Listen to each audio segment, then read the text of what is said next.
Alrighty, welcome everybody. It's been a while since we've done some of these videos together. Welcome to another geopolitical analysis video.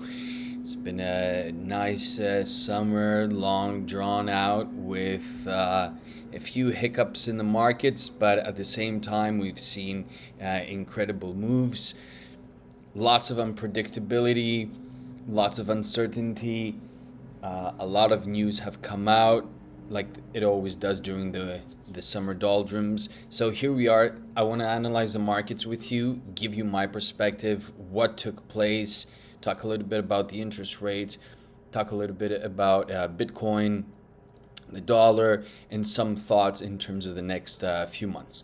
So it has come as no surprise to most of us, understanding Bitcoin and the role that it has been playing in the overall global liquidity cycle, but also in terms of its new establishment as a haven of capital away from certain other assets, and also seen as a backup or as a commodity in this new financial system. Whether or not you agree with it, whether or not you agree with its with the nature of how it came about, there are theories about the NSA crafting cyber cryptocurrencies. It could be. Bitcoin could be. We're not here to marry an asset. We're not here to love an asset. We're here just to make money in order to prosper and to also be able to diversify our wealth. Now, gold has had an amazing move. I think gold here, let's start with gold because I haven't talked about gold. I think gold is one of those things right now that you really want to stay here for a little bit until we see a decisive breakdown.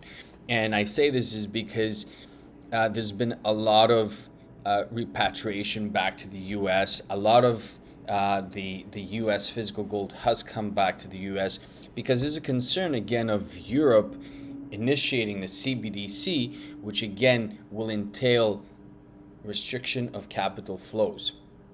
The dollar is still going to be king. We're not seeing any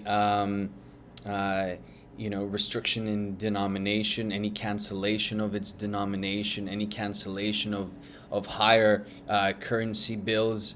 Whereas in Europe, we've seen the 500 bill be retired. We're seeing less liquidity in the markets, and we're also seeing the economy folding down. Now, you might ask yourself, why is the euro so strong?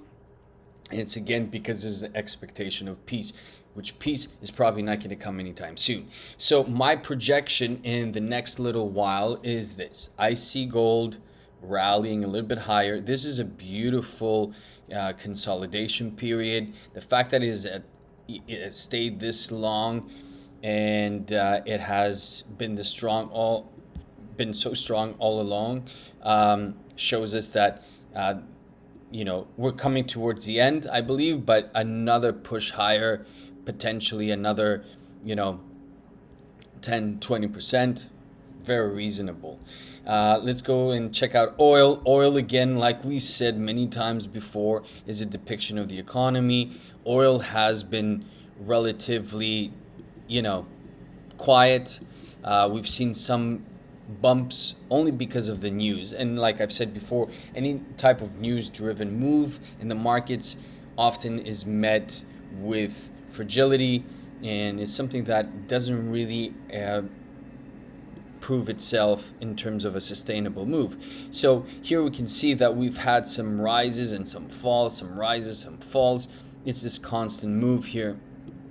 I think, again, if we look at commodities, often commodities project the future, and I think in this case it shows that there's a lack of demand because there's less consumption, there's less export, there's less import going on, and at this point oil could be gearing up for a leg lower below the 50, but this is only in a scenario where we see a big bust, and this has not happened yet.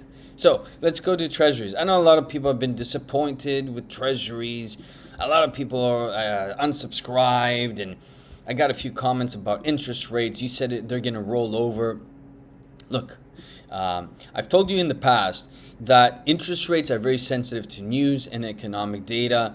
And of course, right now you have a lot of negative news.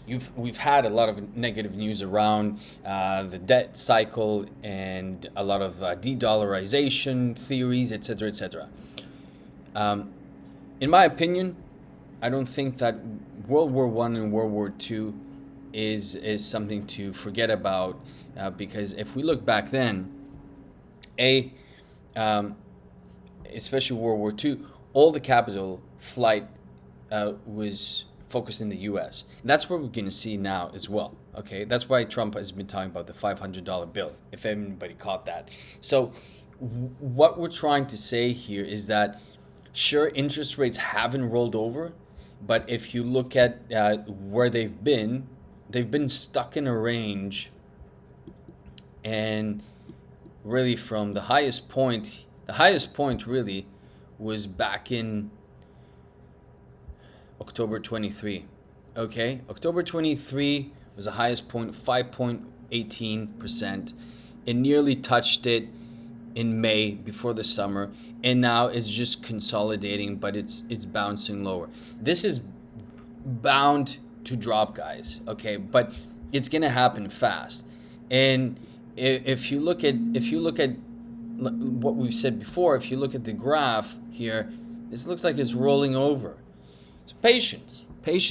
Nothing moves in a straight line. Nothing moves that fast, and interest rates will come down, I assure you.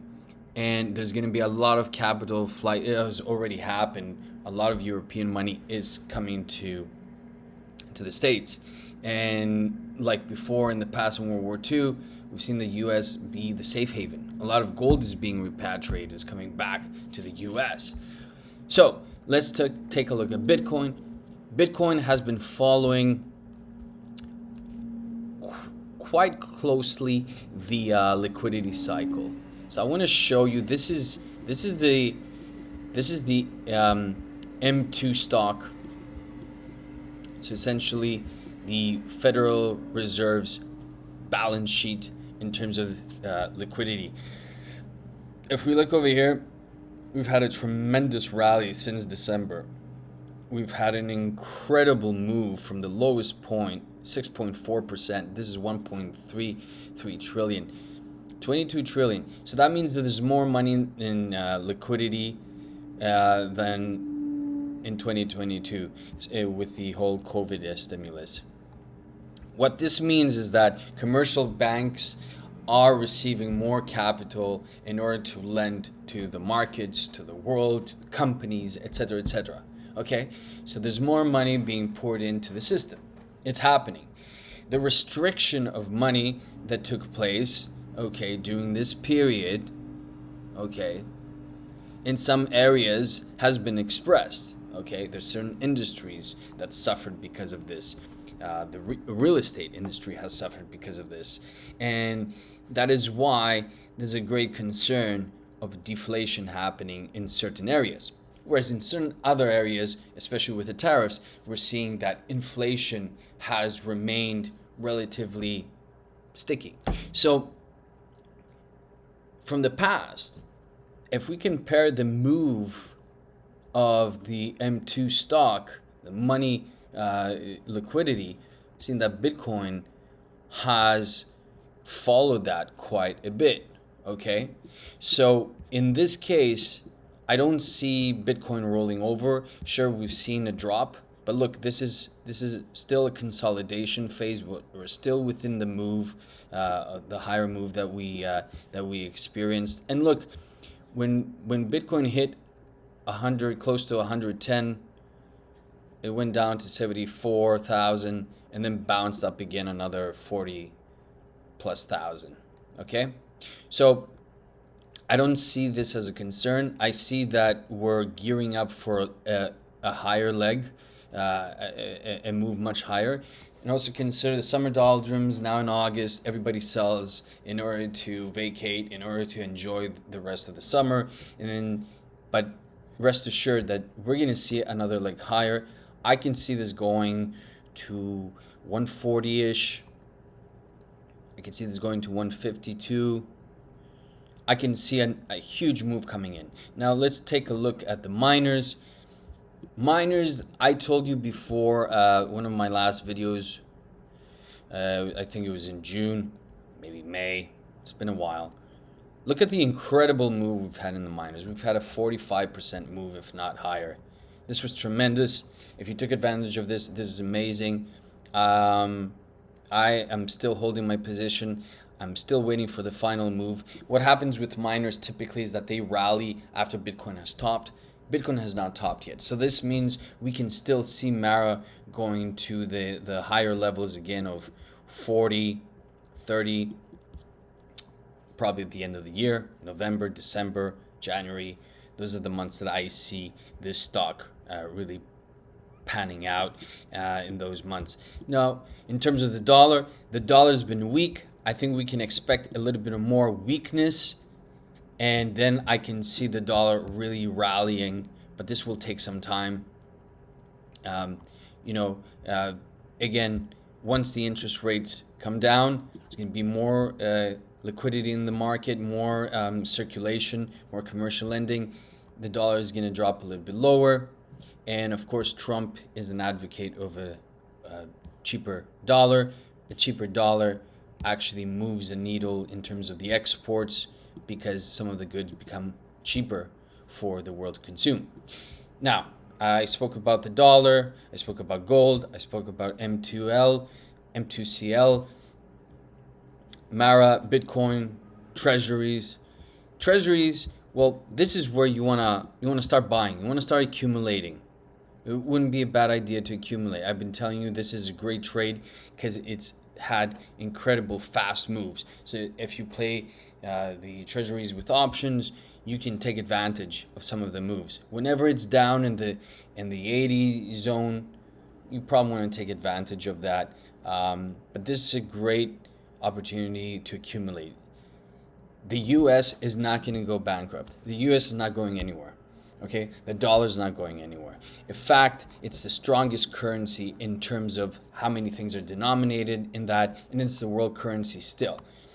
We haven't seen cancellation of higher bills like the euro. We haven't seen any CBDC talks. Okay, tokenization is one thing that can be introduced. That is the fear, of course. But at the end of the day, I think the dollar will still remain king, and we might have a leg lower in terms of the dollar, but I do think that treasuries here is a great opportunity to accumulate. In terms of other things in the markets, if we look at producers of commodities, they've had a decent run. If we look at, for instance, uranium had a decent run, still has some move left in the tank, I believe, but again, this has been just tremendous. So we might see a bit of a drop. Natural gas, I've been calling natural gas for lower for a while now. Haven't touched that. But if we look at also the altcoins, some of the cryptocurrencies, we saw some strong moves, but nothing like before. All in all, I don't think that we need to be concerned. If we take a look at the VIX is in the lower levels. I think we might drop a little bit lower here. I don't see anything really concerning in the markets. We're taking a breather. Like if we look at the SPY here, the SPY really has just had a beautiful move. And I think that it's only normal to consolidate around here. We're in the highest area we've ever been. But I still think that we can go up to the 700s and 800s. So I think we are poised for a bigger move soon, probably in the next week. But I think September, October, November is going to be a good quarter. And then perhaps we see a rollover, a panic, if there's no peace, especially in Europe, and we see an aggression being escalated into other areas. That is my take. I hope you've been enjoying your summer. I'll see you guys soon. Please subscribe, like, and comment the video. Thank you. Bye for now.